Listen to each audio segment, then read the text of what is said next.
the girls racked their brains to dress up. However, when they entered the office, the CEO didn't look at their faces and only kept shaking hands with each girl. Batch after batch of girls were replaced, and even after shaking hands with all 600 people, the CEO still couldn't find a suitable candidate. The reason for his bizarre way of choosing a wife was that the CEO had a strange illness. As soon as he touched a woman, his whole body would break out in unbearably itchy red rashes. He searched for famous doctors everywhere, but to no avail. Until this day, an old master realized that the CEO didn't have a strange disease, but was under a love spell. Except for the person who cast the spell, he would have an allergic reaction to any girl he touched. Upon hearing this, the CEO was furious, and guessed that the person who cast the spell must be the girl he met by chance 7 years ago. He decided to search high and low to find that girl for revenge. However, the girl also didn't know that she had a love spell. Ever since a chance encounter with the CEO, she not only lost all her magic power, but also became the mother of 5 naughty children at a young age. Until this day, the naughty children almost blew up the master's Taoist temple. The master couldn't stand it anymore, and let the girl take the 5 children down the mountain to seek help from their father. In order to support these 5 naughty children, she found a job as a feng shui consultant. Little did she know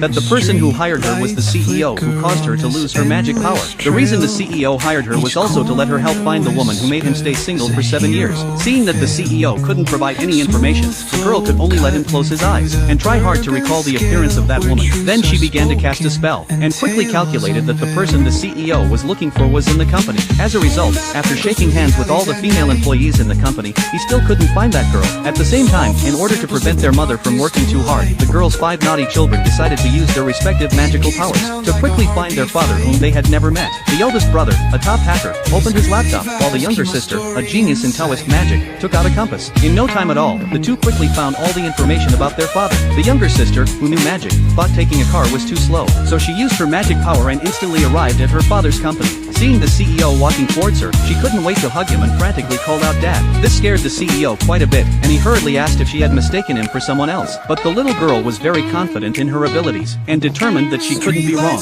Perhaps it was because of their blood connection, but the CEO felt an inexplicable closeness to the little girl. The assistant beside him also said that the child looked a lot like him. This instantly made the CEO suspicious, so he took the little girl back to the office, and asked the assistant to call the feng shui consultant to calculate the little girl's background. Seeing that her father didn't believe her, the little girl pulled off her hair, and told the CEO to do a paternity test when he had time. At this time, the woman was about to enter the office, when she was knocked aside by a scheming woman who had rushed over. It turned out that this person was the CEO's arranged fiancé by his grandfather. When she learned that the CEO was looking for the woman from 7 years ago, she angrily ran to the company. However, the CEO had never acknowledged this fiancé in name only. The woman who originally planned to watch the commotion at the door suddenly saw her daughter sitting on the desk, so she immediately called her daughter out, told her not to run around, and went home. At this time, the CEO who had driven away the scheming woman suddenly discovered that the little girl beside him was gone. In order to